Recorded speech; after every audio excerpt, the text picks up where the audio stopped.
አስታውስ ዘመዶችህንም አስታውስ አንድ ሰው ተመለከተ የሞተ ዘመዱን በህልም ወየው አለው እንዴት ነህ አለ በትልቅ ነገር ተጸጸትን አንድ ሰው አየ የሞተ ዘመዱን በህልሙ እንዴት ነህ አለው በትልቅ ነገር ተጸጸትን አለ እናውቅ ነበር ግን አልሰራንበትም እናንተም ታውቃላችሁ ግን አትሰሩበትም ወላሂ አንድ ሱብሃንአላህ ወይም ሁለት አንድ ረካዓ ወይም ሁለት ረካዓ ባንዳችን መዝገብ ላይ ዛሬ ቢጻፍ ከዱንያ ውስጥ ካለው ሁሉ ይበልጥብናል የምክሮች ፋና የታለ የግሳጼው አሻራ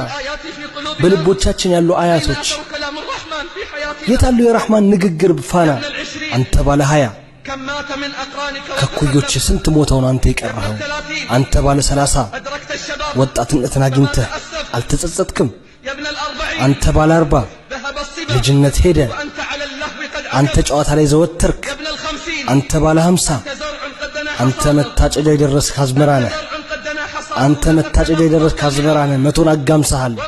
እስካሁን አልተስተካከልክም አንተ ባለ 60 በልና ወደ ሂሳብ አንተ የሞት ፍትጊያ ላይ ደርሰሃልና አንተ ባለ 70 ምን አስቀድመሃል ምንስ አዘግይተሃል አንተ ባለ 80 ምክንያት የለህም እስኪ በቃ ማይንተሃል ወላሂ በአላህ እምላለሁ ዛሬ ቃሬዛ የተሸከመ ቀን ይመጣል እሱንም በትከሻው አድርገው ሲሸከሙት ዛሬ ወደ መቃብር ለዚያራ የገባ አንድ ቀን ይመጣል እሱም እንዳይወጣ ሆኖ ዛሬ ወደ ቤቱ የተመለሰ ቀን ይመጣል እሱም የማይመለስበት ዛሬ ወደ ቤቱ የተመለሰ